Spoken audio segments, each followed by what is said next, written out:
La volanul unui tractor, ca să ajungă pe toate ulițele, Moș Crăciun a împărțit cadouri familiilor cu venituri modeste din satul Dânceni. Darurile au fost colectate timp de 2 săptămâni la sediul primăriei.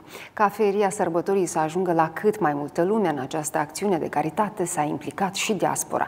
Moș Crăciun a fost întâmpinat exact cum se cuvine, cu multe zâmbete și cuvinte de mulțumire.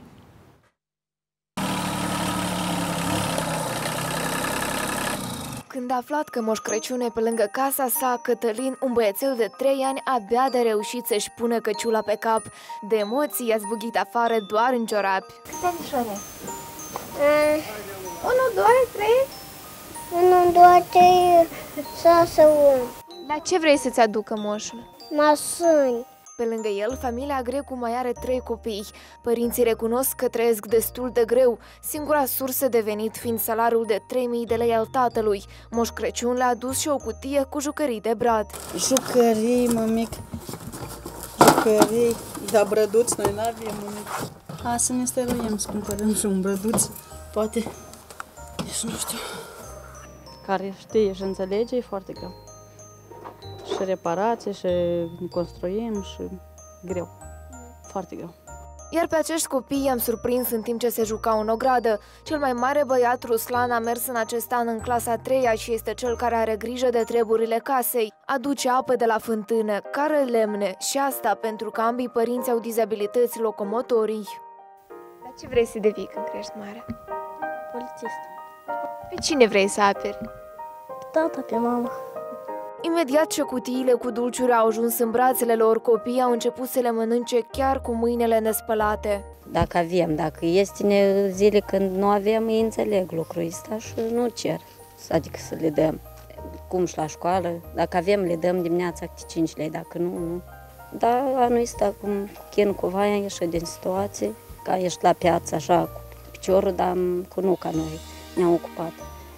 Iar Cristina și Irina s-au grăbit să-i arate moșului notele de la școală. Acum familia lor se confruntă cu greutăți financiare mari, iar din această cauză ambii părinți sunt toată ziua la lucru. De casă au grijă fetele. Câteodată bine, bă, foarte bine. Ce aștepți tu de la moșul? O păpușă Barbie. Și ne așteptăm la curățenie. Și lecțiile le faceți împreună? Da. Moș Crăciun l-a vizitat și pe Nea Gerasim. Chiar dacă se află la o vârstă înaintată de 93 de ani, bărbatul încă este pus pe glume. Ar fi și mai bine dacă nu l-ar durea atât de mult picioarele și dacă ar primi o pensie mai mare. Bătrânelul trăiește împreună cu fiica și ea pensionară. Pe la Brăcean face, nu ce, și uite, și întreabă câți ani ai? Spune că 93, 92. Am dus acasă, e gata. Dar eu vreau să mai trăiesc. Ce cadou așteptați de la Moș Crăciun? Moș Crăciun nu bine n-am. După ce și-a îndeplinit datoria și a împărțit toate cutiile cu daruri, Moș Crăciun și-a arătat adevărata față. Ne-a spus că este un simplu mecanic, dar îi ajută pe cei nevoiași cu ce poate, măcar și cu un zâmbet. Domnule Moș Crăciun, de ce ați ales așa un mijloc de transport mai deosebit? Mai sunt drumuri unde nu e acces cu mașină, să intrăm. Și ca să încapă mai multe cadouri. Și ca să încapă mai multe cadouri. Să facem un bine pentru oamenii bătrâni, nevoiași. Iar în rol de spiriduși au fost 2 elevi, ambii pe nume Ion. Eu în copilărie foarte multe jucării am avut și când văd copii că se bucură de la un simplu ursuleț de pluș, sincer mă încarc cu energie pozitivă. Darurile au fost colectate timp de 2 săptămâni la primăria satului Dânceni și au fost donate de localnici, dar și de cei din diaspora. De cadouri s-au bucurat peste 30 de familii din localitate ce au fost selectate de asistenta socială.